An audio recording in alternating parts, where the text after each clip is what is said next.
प्रथम पहरे केउ अभिसार हाते कलम धरी खोजे से आहार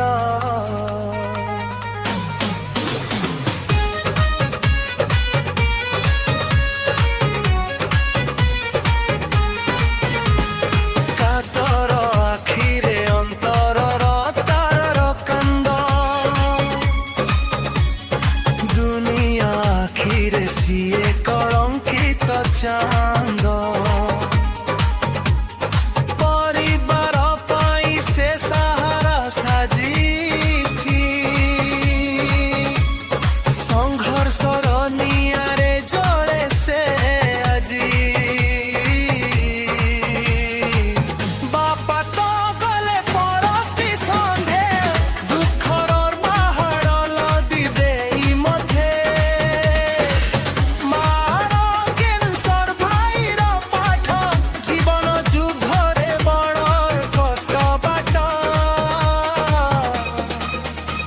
रक्षक साजिले भफक एठी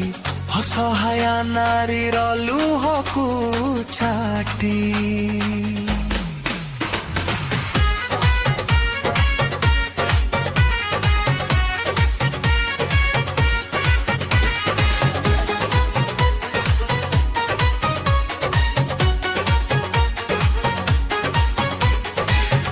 समाज देइछि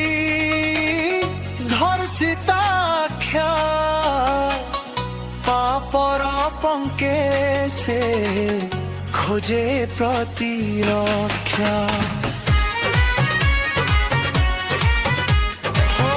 थमी गला राती बदलिला भाव पुलिस आखिरे रे जागिला अनुभव साजिला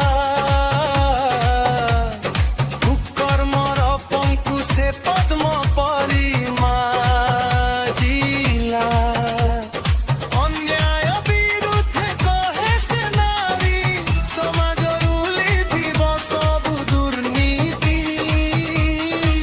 संघर्षरु जन्मिब प्रेमर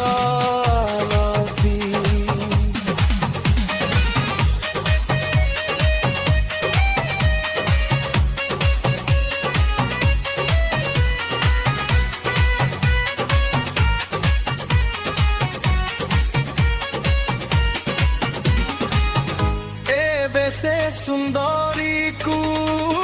देखी मने हेला जे राधा कान्हुठू जेमिति रंग मागिला